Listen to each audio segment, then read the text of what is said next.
Okay, so this was a stream on Emerson Green's channel about a couple weeks back.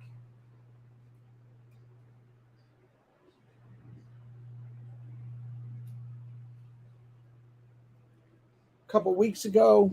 It was pretty cool, pretty interesting stream. So I'm gonna, I'll do a little before my wife gets home. Probably half hour to an hour. I'm just gonna look at some of what they did and comment on it. Let me just looking up right now. Sorry, I got the original broadcast is called How Did Religion Evolve with Naturalism Next. That's the guy who he's talking to, and a lot of the things that they talk about in this stream. Um, I don't know. Emerson has looked up, has referenced some of the same people that I've been looking into, and some of the stuff is really interesting. So I'm going to skip ahead about 10 minutes, and we'll take it from there and see how far we get. And so that's sort of the underlying notion behind this device. And I should also note that this is not something that seems unique to human beings, right? The basic gist of what's going on is they're trying to explain some of the physical processes involved in the creation and establishing of religion. Emerson Green has this thing that I'm going to start borrowing a lot. He coined the term spooky naturalist, which I like a lot. A spooky naturalist, as opposed to a conservative naturalist, is someone who has conservative naturalism is somebody like an Alex Rosenberg, whose matter and motion is all there is. And then there are more liberal types of naturalism and certain types of naturalism that entail more abstract entities, things like that. That's not necessarily related to this broadcast. I'm just going to go over that a lot in videos to come. But this right here is trying to explain some of just the facts of how religions are established in people, the physical facts, not necessarily the, fact that God introduced his son into the world. Not that fact. Okay, let's start her up. You see animals sort of skitter away and run away from the slightest sound or noise as well. I skipped ahead a little. They're talking about, I believe, agency detection is where I'm jumping in on. So this isn't going to really get you religious belief on its own, but it's an important prerequisite, it seems. Yeah, no, I remember Dan Dennett talking about his dog. This was like one of the first times I heard this idea, where he was like sitting with his dog by like fireplace or something, and some snow fell off the roof, and then his dog immediately leapt up and started barking at it. And he just used that, as an example of like, look, humans and non-human animals both make this kind of error where they mistakenly think there are agents where there aren't any agents. But yeah, we kind of have this like cognitive framework. I don't know what metaphor is best, but like, we pick up on all of these patterns and noise and kind of attribute like, faces and agents. Like we pick up all this stuff and like most of the time, or some of the time it's there, some of the time it's not there. But yeah, it's obviously advantageous, because if you're being stalked by like a predator or something and you don't realize there's like an agent in your vicinity and like what its intentions are, then you're going to be taken out of the gene pool. Whereas if you just mistakenly see faces on toast all the time, it's not really a big deal. Or like if you like see agents and there aren't any there, who cares? But if you don't see an agent that is there, then yeah, you're going to be selected against. Yeah, you're going to be eaten. So did you catch that? Agency detection is as common as grass. That is a thing that I have. This comes up a lot in the videos that I make for fun, which always excites the Debate Me Bro crowd, is what is a default position, theism or atheism? Now, these guys aren't intending to answer it squarely in favor of theism, but they kind of do. And there's a lot of books on the topic. They may even be referencing some of the same books I've read and some of the same things I've listened to. There's a lot of stuff about like, are we hardwired for religion? And there's a lot of studies on this.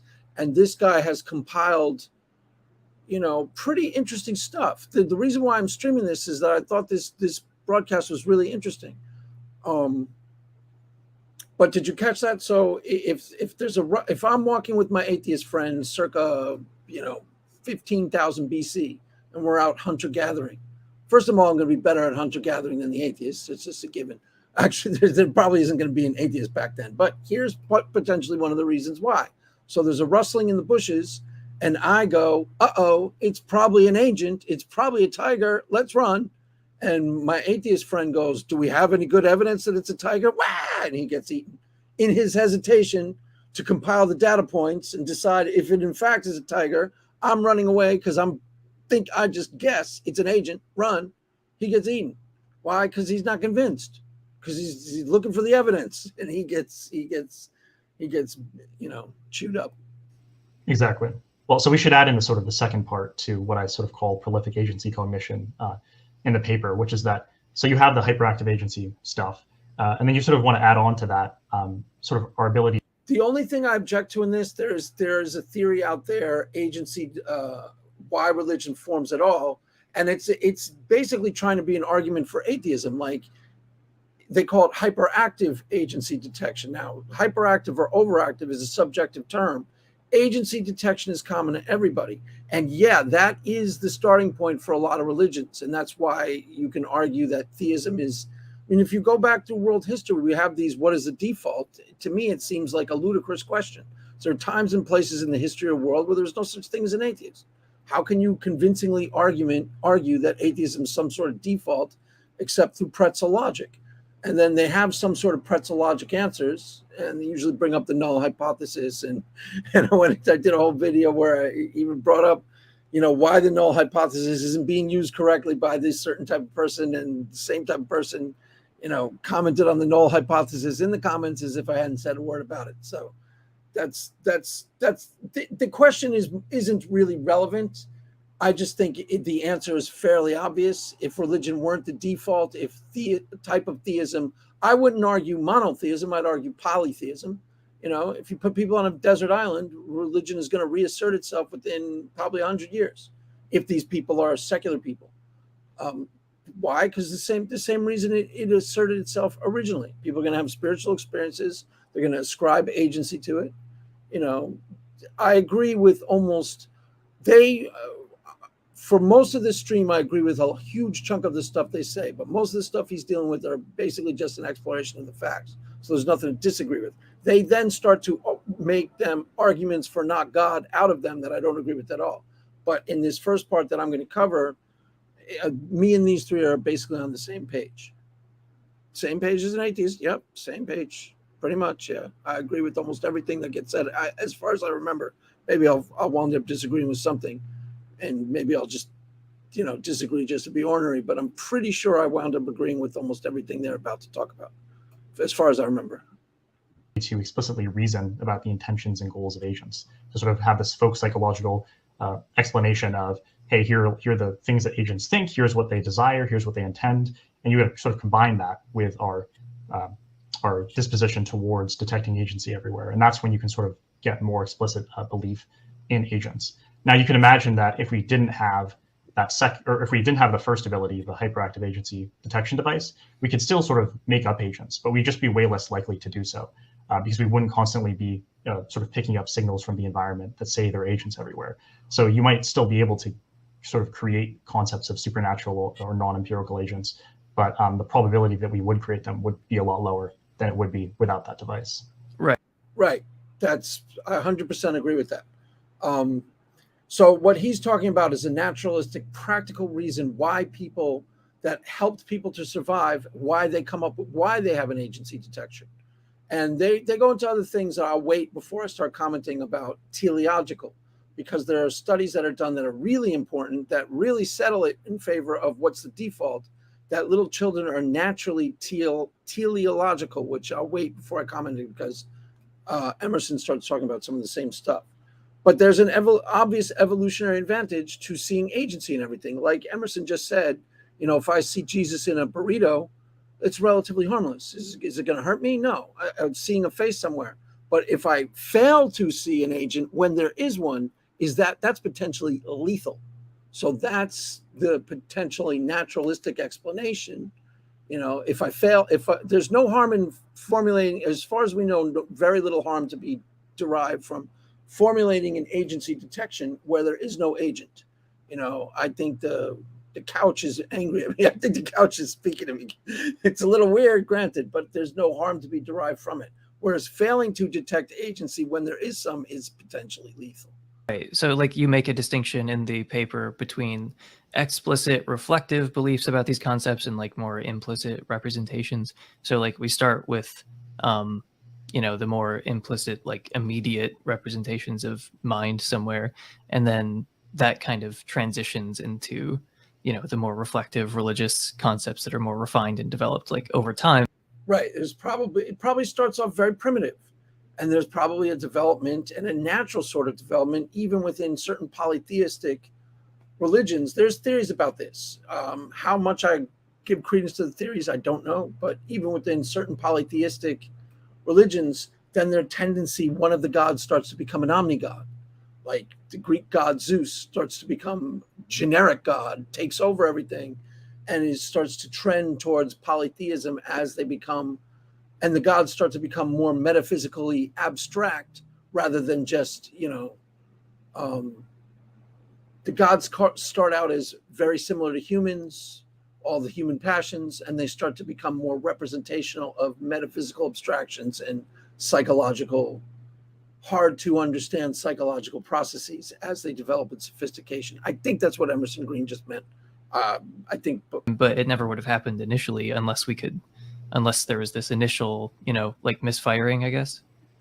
Yeah, exactly. And although I'd be hesitant to call it a misfiring, because I was just about to quibble with that. I'm really glad that guy caught that. Misfiring is a, that's what the atheist would call it, but it's not necessarily a misfire. that would sort of assume that Right. you're not actually detecting them, which is what I probably think, but not Yeah. what a religious person would want to think necessarily. But yes, that's right. That Yeah, see how he caught that? Very, very, very nicely done. Good call. you sort of start with these implicit beliefs where you haven't spelled out propositionally what you think, but you have an implicit assumption that there's an agent there in some sense.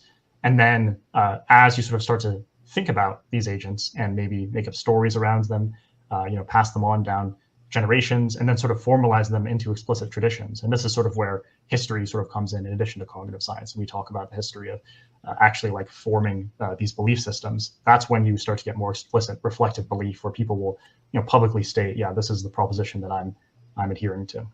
Right. And like what you would expect, I mean, I don't want to get ahead of ourselves, but like what you And that was really well said. And these agents also, like in Greek mythology, start to stand in for complex psychological phenomena. That's the part that these two atheists get, because these are smart guy atheists, but other atheists don't seem to understand. They just think myth, oh, dumb, myth is dumb. And mythology is actually really complex, representational, archetypal imageries trying to get at profound psychological truths that can't actually be accessed any other way. Can't be discussed, can't be thought about, can't really be, like the famous Oedipus Rex, Oedipus complex. That's from the play Oedipus, where he kills his mother. And it's there's all of Greek mythology has things like this, where they're trying to, explain and understand and grapple with profoundly hard to understand psychological processes using these representational figures. And there's a whole series of stuff on this. Why atheists never delve into these areas, I don't know. It should be the first place they go. would expect the history of religion to look like if it was kind of ultimately the product of these psychological mechanisms that you're talking about. The history of religion does kind of track with the development that you would expect if it had these kinds of naturalistic origins that we're talking about now. But we haven't gotten to the signaling theory part yet. But yeah, I don't want to get ahead of ourselves. But yeah, I mean, I don't want to like beg the question or anything by saying, oh, it's misfiring, like straight out of the gate. But it's not like we have a sentience detector that never misfires. Like we know it misfires in both directions. Like every like theist or atheist should be able to admit that, like, yeah, our agency detection is sometimes like underactive and sometimes hyperactive. Like we do make these mistakes. So it's not like we have this objective like detector of minds and sentience and stuff. Like we absolutely, it should be common ground that we have some kind of psychological module or whatever you want to call it that attributes mind and agency out in the world where there isn't any. Right. And right, there's definitely a misfiring, but there's that's part of the whole point of theological instruction is, it's not necessarily empirical, but it's a form of, like, you have things in Christianity, traditions. You go to the church elders. There's supposed to be suppositories of wisdom. Did I say that? Did I use that word correctly? Or did I just call them buttholes? There's supposed to be fountains of wisdom. Then you have, like, forsake not the assembling of your brethren.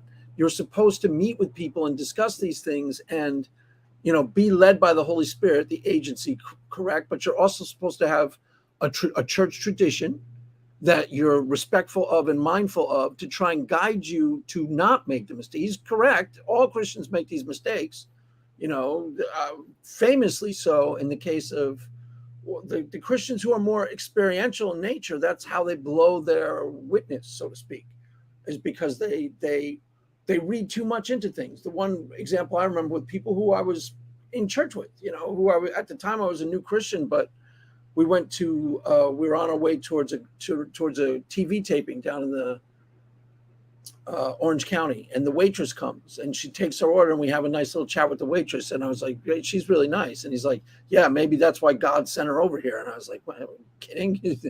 Are you joking? I was like, yeah, or maybe he sent her over here to take our order, dude. That's you're being a little bit too super spiritual, don't you think?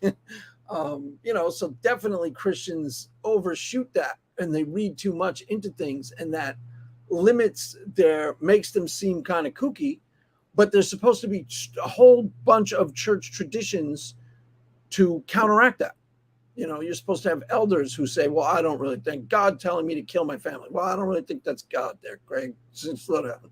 I'm really sure that God's telling me to kill my family. So there's supposed to be a whole bunch of checks and balances on that, so that people don't just run off into the woods and, live in a hut for the next 50 years thinking that God commanded that they do it. There's actually the potential here for evolutionary debunking kind of argument against the rationality of theism. That's not where I go at all in the paper, but you might try and make the argument that, hey, this device we have that it seems like underlies a lot of religious belief is quite unreliable. It seems like it fires a lot of times where there is an agency. And if the thing... Right, as I just explained, it can be unreliable, but there are whole traditions, and I'm sure there are rudimentary versions of this in different types of polytheist traditions. Someone could ask Ocean if there are checks and balances on the agents that they detect. When I had the polytheist on my channel, I asked him with some of his rituals, I was okay, are you contacting things with agency? And he said, yeah. And I didn't ask him, is there any way to do sort of, it's not really empirical, it's a different type of testing, but in Christianity, it says quite plainly, test the spirits, and you're supposed to forsake not the assembly of your brethren. You're supposed to run it by your peers. You're not supposed to just run away with these things. You're supposed to have a balanced, you're supposed to compare it to what the scripture says. There's a whole series of checks and balances on your individual, impulses. And I would imagine, someone can check with Ocean, but I'd imagine there are some in the polytheist tradition too. I just stands to reason that there would be some. Underlying the formation of this belief is unreliable, then perhaps the belief itself is unreliable. I'm not sure what I think about that argument. I think that kind of argument probably doesn't work, actually, but there have been people who try and make that kind of argument based on this research. Interesting. Wait, why don't you think that sort of argument works? Well, I think it's going to, you're going to sort of need to be a reliabilist, I think is the term, right? You're going to need to think that in order to have a justified belief, it will need to have come about by a process that's reliable in some way, a cognitively reliable process. And so you might just reject that and therefore not have the problem anymore. Okay, so you'd have to first argue for, not exactly a controversial epistemic thesis, but something that's not like a given. There are like reasonable competitors for it, and you think if you accepted maybe one of the alternatives, then the argument just wouldn't work. Yeah, and I think the other problem is that religious people are going to say, look, hey, this might be sort of one of the things underlying the belief. There's a lot of other stuff that goes into it too, right? Even if it's the case that the origins of this belief are partially in this device that's somewhat unreliable, we then come to reflect and reason about the belief and test it against the evidence. And on the basis of... Right, that's somewhat of what I was saying. Because there are even different, branches within Christianity that tell you to downplay the reliability of this type of experience. And there are other people who are like, no, you're supposed to be led by the Spirit. So Christianity literally instructs you, those who are led by the Spirit of God shall be called the sons of God. So it's literally telling you that you are supposed to do like I, Craig Reed, do, which is pray over everything and try and actually hear the voice of the Spirit prompting you along. Okay. Now, what they're talking about with agency detection, they didn't mention it yet, I don't think, but I can't imagine that this experience is so common, and I've never met anybody who hasn't had it outside of atheism, that I can't even imagine that atheists haven't had this experience. And if you're an atheist, you can answer me this. Haven't you had an experience in life where you felt like led to do something? I'm going to walk down this street. I'm not sure why. I feel like there's something for me in this bookstore. I mean, I've never met anybody other than atheists who haven't had that experience where they're just, I just have a really strong feeling I should go to this particular place tonight and I'm going to meet the girl of my dreams or whatever, Do atheists have those experiences and then just write them off? I mean, I'm sure you had them when you were a Christian, if you were a Christian, right? Did you write them off? Did they always come up empty? Did they always lead you down blind alleys? Because in my experience, they almost never do. Do you understand what I'm saying? And I can come up with a naturalistic explanation for that if this is sounding too wooey easily. It's your subconscious mind knows the world better than you do, and it's prompting you to do things. And that explains it in both naturalistic terms. Is really easy to explain.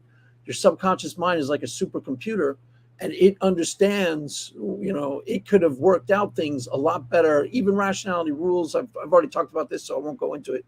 But he's got a video where he slowed down his car because something prompted him to slow down his car. And he's like, is that God? And he's like, well, no, in my subconscious mind, I could have seen that there was a car up ahead. And I totally agree with his analysis. I'm just saying it doesn't rule out the supernatural. And when you have experiences like this all the freaking time, I understand that it's your subconscious mind, but you're better served by praying and meditating and tuning into your subconscious mind, A. And B, when you have these experiences all the time, they don't necessarily feel like anything other than, they don't lead you down blind alleys, I guess is what I'm trying to say. They lead you to, usually the thing that was prompting you comes up for you in the end. I won't go into it too much now, but for example, I had Layman on my channel, and he's not a Christian. I think he's now calling himself a perennialist, but he had this experience where he got lost in the woods. That's what turned him into a believer. He was an atheist. And he got lost in the woods as an atheist, and he did some sort of version of crying out to God while he was stuck in the woods, and something guided him out of the woods. Was it God? I don't know. Was it his subconscious mind? I don't know. Does his subconscious mind sort of know better than he did? Remember how he got there and could lead him out? Potentially, yeah. His subconscious mind is that powerful, but it still feels to the person happening to. From that point forward, you're kind of like, okay, I kind of believe in God a little. You see what I'm saying? And I can't imagine that atheists haven't had these experiences. They're so common. They're so common. That was just a one off the top of my head. Every person I've ever known has had experiences like this, except atheists.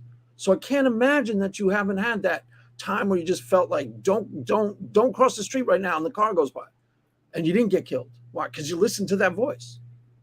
Everybody I've ever known has had experiences like that. Now, that voice isn't necessarily God.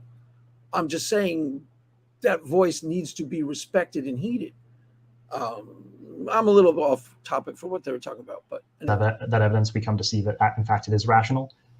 And so you might say, yes, sure, there's this sort of sketchy process underlying it, so to speak, but I've reasoned about it and reflected about it in other ways and found that it's rational for these other reasons. And so that might be another way you might want to go around that kind of argument. Okay. What do you think about Paul Bloom's sort of thing about how we're natural born dualists? Like, have you looked into that research at all, or This is really cool. This is where the rubber meets the road. Did you hear that? Paul Bloom was the guy I was going to talk about. I've listened to a lot of his lectures. Natural born dualists. Do you have any agreements or disagreements with the general claim that human beings naturally are kind of born dualists? Yeah, that's one of the pieces of research I read when I was doing this project, and I don't recall. It's been a couple of years now since I read that research, but I do remember thinking that the studies seemed correct on that. It seems like we are inclined to be natural-born dualists, and in philosophy of mind, it's 100 times more important from the same person, same lecture, is that we human beings, little kids, are natural born, naturally think of the world in teleological terms, automatically, even kids raised by atheists, which means a form of theism is default. Okay. And if you get outside of the atheist community and you just ask anybody, could be could be anybody. I've never met anybody who doesn't think this way except atheists. So what it means, for example, the form of the little kid. Why does this happen, Daddy? They look for purpose, meaning and purpose, and hate it in everything. Teleology. But why that's more important than the agency detection is why almost everybody believes in God. Because almost everybody thinks of the world in this term. Before I was a Christian, I thought of the world this way. So in other words, someone goes, I had a girlfriend who I was dating with Starbucks. She was the manager, right? Her friend meets me and goes, he's the one. She said he's the one. The one what? The one you're supposed to marry. You meet a girl, you like her?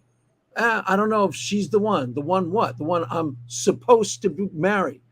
You start a new job. Is this the career for me? Is this a job I'm supposed to be doing with my life? Even atheists think this way in their less guarded moments when they're not trying to make sure that they believe only atheist things.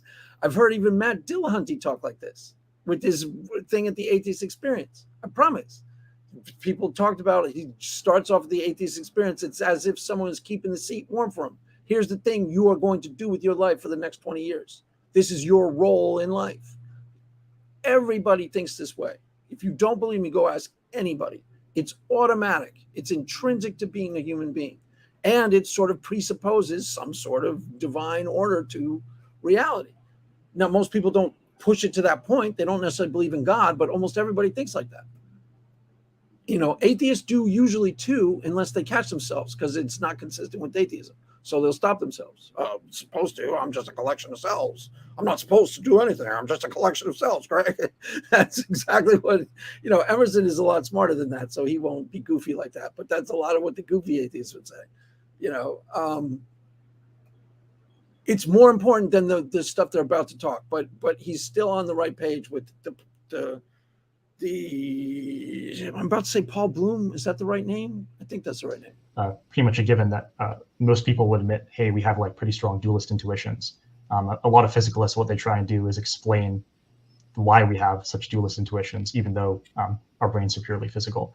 I think that's Papanow's entire project, in a way, is to explain why we're so inclined towards being dualists. So I don't have any. And as Emerson would probably agree, Emerson, if you're listening, they have this whole thing, this whole disparaging of folk intuitions, and folk intuitions are always wrong. What the people think is always wrong. People believe in astrology, and astrology is so dumb. Therefore, people are naturally dualists. Therefore, dualism, that's evidence against dualism. Because people are so stupid. I swear to God, that's the argument. I swear to God, that's the argument. Ask Emerson if you don't believe me. That's the argument about folk intuitions. They can't be trusted. The evidence against something actually being true. Why is that, Mr. Pointy Head? Because people are so dumb. People believe in astrology. They're so dumb. I don't have any strong objections to that research off the top of my head. Yeah, I mean, it makes sense. Like, there's pre-reflectively like a mind and there's a body, and you just cross out the physical body, and then you have spirits and maybe other spiritual beings, like gods or angels or demons.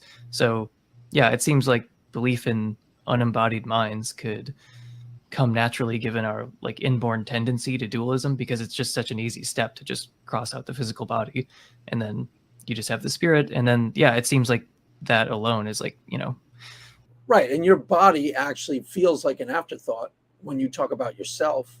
And there's even the studies they've done where if you put your hand, these are really cool, you should check these out, by the way.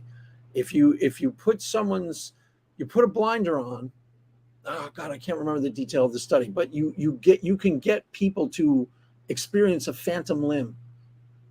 You can literally get them to experience a phantom limb, feel like they're being tickled where their arm isn't. just by their brain visualizing where their arms should be, things like that. It's really cool. I forget the exact details, so I won't go into it, but they're really cool. Check them out. They're on YouTube. Look them up. You're halfway there with some pretty essential religious concepts. Yeah, that's another piece of the puzzle that I don't really go over in the paper that I wrote, but is key. And I should know there's a lot of parts of the cognitive science of religion we won't end up talking about that are worth exploring. I sort of focus on the prolific agency stuff and then the signaling stuff, which I'm sure we'll come to soon. But there's a number of other really interesting theories out there that you can sort of go through all of them and say, hey, what does this theory say about theism? What does this theory say about naturalism? And that's sort of a more extended project that I hope someone will undertake at some point.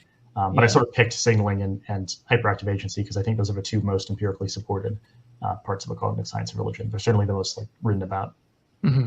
And I just don't want to give people the opportunity to like straw man this at all, because you're not saying explicitly that like, oh, we have this hyperactive agency detection and that's why people believe in God. They're just like, it gets stimulated or something. And that's exactly the TED Talk theory, by the way. Oh, that's it. That's it. I explained it. There is no God. People just have hyperactive agency detection, and they're just wigging out on the brain chemistry, seeing agents everywhere when there are none. So it's good that he said that. Theistic belief, like end of story. Like it's like you said, you make this distinction between the more immediate beliefs and then the like more refined, reflective beliefs that develop over time. So I just have a feeling that it would be easy to straw man this argument at some point by just saying like, like honing in on specific religious circumstances and saying like, do you really think there's like some kind of, the same thing that happened with Dennett's dog when the snow fell off the roof? Like, that's what's going on in a church. We're all just like barking at air. I shouldn't have even said it because there's an atheist who's going to answer, yeah, that's what's going on, Greg. That's what happens in like this church service or something. And it's like, no, not exactly. That's not really what you're saying. That's right. Yeah. And I want to be very explicit, actually, and be quite careful here and say that I very explicitly think that the hyperactive agency device alone is not enough to generate religious belief. You need the ability to cognize about agents. You need a historical tradition with a variety of contingencies that come about. You also need and we didn't really get into this, but there's research on the certain kinds of agents being more likely to be believed in and passed on than others. There's a whole story about like how parents and societies will engage in certain credibility enhancing displays that make certain beliefs more likely to be passed on. So there's a whole set of things going into this, of which the hyperactive agency device is just a single part of. So just that alone, definitely not enough to get explicit belief. Right. So can we move into signaling theory at this point, or is there anything else you wanted to touch on before we move on? Let's move on to signaling. Okay, so signaling theory, as I understand it, just starts off with the pretty obvious observation that, group membership is advantageous, like evolutionarily speaking. And signaling theory is about how these groups are maintained or something like that? Yeah, so obviously being in a group is a huge evolutionary benefit. It gives you mating opportunities, economic opportunities, social support, security, all sorts of things like that. So you want to be in a group. Now, the problem is that they're free riders. What is a free rider? Well, it's someone who joins a. It's a bum. It's someone who joins the group and doesn't contribute, and they just take all the benefits of being in the group, right? And they freeload. They take all the benefits. So for example, there's Craig Reed's awesome channel YouTube group, and people freeload. They come in and they just listen to the videos and they just. Group, but they don't contribute to the group. They take the advantages of being in the group, but they never give to the group at all. And that's a serious detriment to group behavior. And so early human societies, in the absence of really strong governmental structures that can sort of punish free riders, needed to figure out a way to keep free riders out. And what signaling is, it's a hypothesized sort of mechanism to sort of solve this free rider problem. And the idea is that if in order to join a group, you have to display some signal of your loyalty to the group in some way, especially a signal that's really costly. This is such a profoundly interesting insight because you see this even at work today, really obviously, especially on Twitter, where, it's not exactly clear all the time who's in what group. People do this type of stuff all the time. They signal their group identity. They say things to establish, like, let's say with atheism, there's a lot of atheists who will go out of their way, and you're like, why on earth is that person saying that? To establish their bona fides within the atheist community. You see people do this stuff all the time with every type of group you can think of out there, the Trump supporter, the progressives, because there's always an accusation on the table. It's not just real atheology, and it's not just answers and reason who get accused of not being one of us. That is always a dynamic within a group. In conservatism, there's the rhino versus the ultra MAGA. Is that what they're calling them? The MAGA, ultra MAGA. Or there's the legitimate conservative, the movement conservative. There's always, you're not one of us within a group dynamic, and you haven't paid the price. Within a group dynamic, you don't know what it's like to really be an atheist. When I deconverted from Christianity, I was so tormented and racked for 5 months. It was so terrible. And you just come along, and there's always this. So it's not just like Answers from Reason crew that they're like, you're not really an atheist. That's a dynamic within every group. The conservative, you're a rhino. If you don't know what a rhino is, Republican in name only. And in Christianity, we have the conservative Christian and the liberal Christian. And there's a lot of that, like the liberal Christian, you aren't really one of us. And some of that cuts both ways, though, because with the liberal Christian, with the rhino, is very similar to the liberal Christian in politics, is because sometimes they act politically. Mitt Romney is like the door hinge. I don't know how much you guys know inside of Republican baseball, but Mitt Romney often would take public stances that harm the Republican Party, and they call him a sellout. So a lot of the rhino is, you're not really one of us. You side with the mainstream media against us. You're not actually a team player. You'd rather score points with, society at large, which is kind of the Democrats. It's how the Republicans view the world. There's truth in it. Democrats own the media, big tech.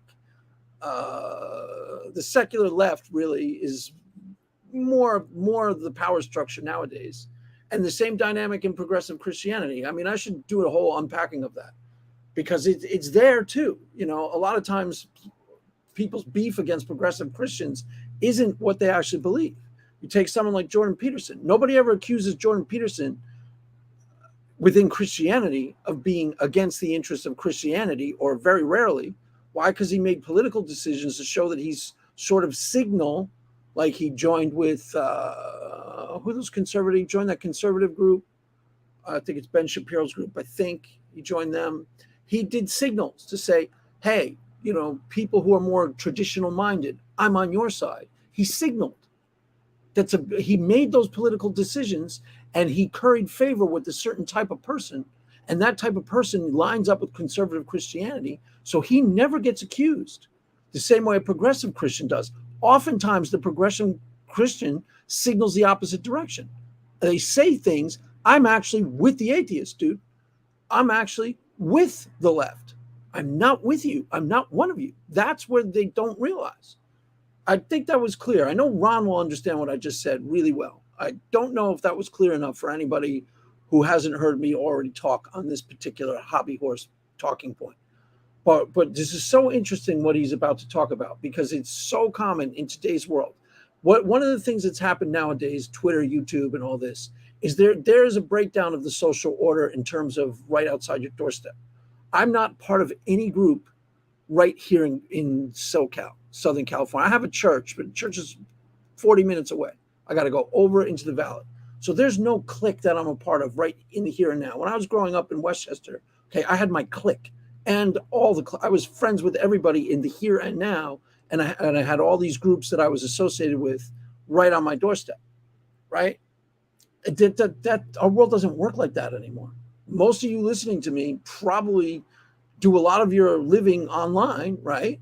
I mean, maybe not all of you, and you don't necessarily have a group in the real world that's really who you are, especially the atheists. That's probably why they're so group oriented online, because you wouldn't think, I'm going off on a tangent, but there's a lot here. Okay, there's a lot of really interesting stuff here. The one thing that atheists tend to be is tribal, and you wouldn't think they would be. And part of the reason they probably are is that there are no atheists in their hometown. There are no atheists in their little area, and there probably aren't, because I live in Southern California and there's almost no atheists around here in the real world at all. I don't know any. No, a lot of Christians don't know any atheists in California. And California is the bluest of the blue states. So you go to Tulsa, Oklahoma, and there's probably not an atheist within 100 miles of you, right? Correct? That's probably why atheists are so defensive and tribalistic online. Why? Because they don't know any atheists in the real world. They don't have 50 atheist friends that they can call up and be like, hey, let's go, eat some babies. What are you doing tonight? Eating babies. What about you? I don't know. Let's go eat some babies. I mean, ask Emerson Green. I'm pretty sure Emerson Green is surrounded by, pretty sure his entire family and most of his associates in the real world are Christian. I'm pretty sure his family is. I don't know about. So anyways, he's about to talk about group signaling, and it's a really interesting thing because it happens all the time online where people try to establish their bona fides within the group to make sure that that group knows you're one of us. To yourself, or really hard to fake, then you're going to display that you're a genuine member who's committed to that group. It's going to be a lot more costly for someone who doesn't really believe in the group to engage in these displays of signaling than someone who does actually buy into the group's tenets. And so Right. So it's establishing your bona fides as a member of the group. And people do it online all the time. I'm actually an atheist. Here's what I went through. Here's how I prove it online. Right. And there's a lot of you're not really an atheist going on online. You're not really of our house online. There's a lot of that back and forth. signaling behavior is meant to be this way to weed out potential free riders who might join groups. So that's not even talking about religion yet, but that's just generally what signaling behavior is meant to be. Right. So, you have these religious communities that are. There's a whole the reason why I went off on that tangent is because signaling is really interesting. There's a whole galaxy of information that can be unpacked just off of that, what he's talking about right here with signaling, right? I mean, everyone gets the point of what he said, right? You signal to make sure, because so that everybody knows you're not a free rider, you're one of us. You're one of our group. You're of our house. You're in our club. And there's always group tensions between them. There's always that us against them, even within the groups. They're tied together by genuine commitment to doctrines, and I don't know if the doctrines themselves involve like costly signaling, because some of them are kind of weird, but they at least like distinguish the group from. No, you have to do a public display. The doctrines themselves do, but you have to do a public display of your adherence to the doctrine. It isn't the doctrine themselves per se. It's the signaling is a public display that I'm really on. Like the Christians do it a lot. I don't do it at all. Why? Because I don't really care. I'm 50 years old. I'm doing my Christian walk. It's the most important thing in my life. I don't really care who considers me part of their Christian little clique. Don't care at all, even a little. I got my wife, and that's about it. I'm a crotchety old man at this point. I mean, I'm not actually crotchety, but you understand what I mean. I don't care. But Christians do it all the time. You signal your adherence to this particular version of Christianity by, when I was in churches, when I'm hanging out in the churches, people always used to talk about stuff like that. Other groups, but there are also these rituals, and there are just like many costly signals as a way to weed out cheaters and to like maintain cooperation, kind of organically. So, like as you mentioned, there are all these evolutionary advantages. It's obviously adaptive to be a part of these groups, but yeah, like there's this major problem where people could like take the advantages of being in the group and then not really give anything back. So then there's this costly signaling that arises. But I would imagine this is like the same kind of process is involved, right? Like you were describing earlier, how there's kind of the like raw material that's provided just by, ordinary evolutionary mechanisms. And then there's this development, over time. So I'm guessing circumcision didn't just like, that wasn't just like directly evolved. Ew, why do you have to go there? Dude, what on earth? Like, I don't know. So what is the process in your mind that like how do you get from like, okay, I can understand like the idea of costly signaling, but how do you get some of the like specific costly signals that we that we know and love, you know, like sacrificing your best crops or your best animals, or cutting off a part of your genitalia. Like, how does this stuff Yeah, he went back there again. Emerson, what are you doing? Come on, keep your mind out of the junk, please. get started exactly? That's a good question. I think for a lot of it, you know, when you get into really, really specific signals, there's not going to be a evolutionary story we can tell about why that specific signal is the one that got developed. It will just be a matter of contingency. The story that I tell, that I just told, okay, it's a lot less involved, the social signals that we're talking about nowadays. But the intertribal conflict is a huge part of it, because within every group, there's always splinter movements and splinter groups. Look at the Democratic Party. You have your Justice Democrats, which are ultra progressives, and you have the type of Democrat that I historically consider myself is a very conservative Democrat by today's standards. There's almost nobody like me left in the party, right? They have these progressive Democrats who are on a totally different page, and there's intertribal conflict, just like with the conservative Christians and the progressive Christians. Sometimes it's more intense, sometimes it's less intense, but that has as much to do with it as anything else, as far as I see it. But I would say that you know, there's a consistent pattern across all these signals, and it's really interesting if you look at the sort of early primitive hunter-gatherer rituals around religion and that you have to do to get into the group. They're always really extreme. Like, they involve really, really strenuous tasks, going off into the desert or the forest for days and not eating and just doing all these horrible things. So they always part of those are also transformation rituals, though, that those are also coming of age, you know, establishing yourself as a worthy warrior and things like that. Those are, what he just said is all true, but I'm not entirely certain that's signaling in the same sense that maybe it is. I don't know.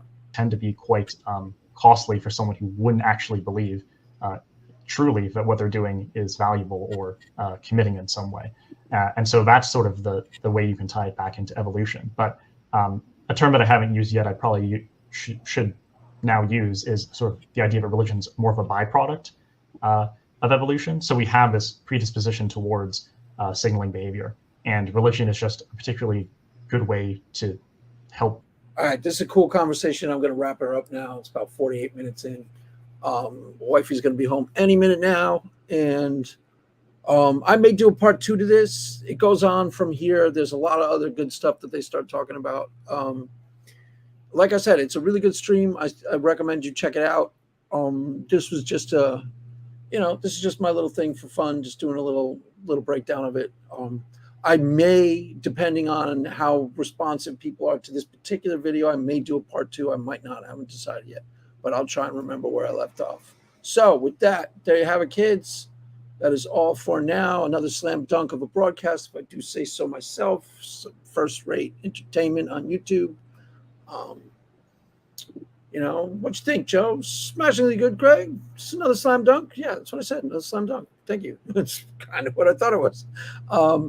So there you have it, kids. That is all for now. The mass is ended. Go in peace.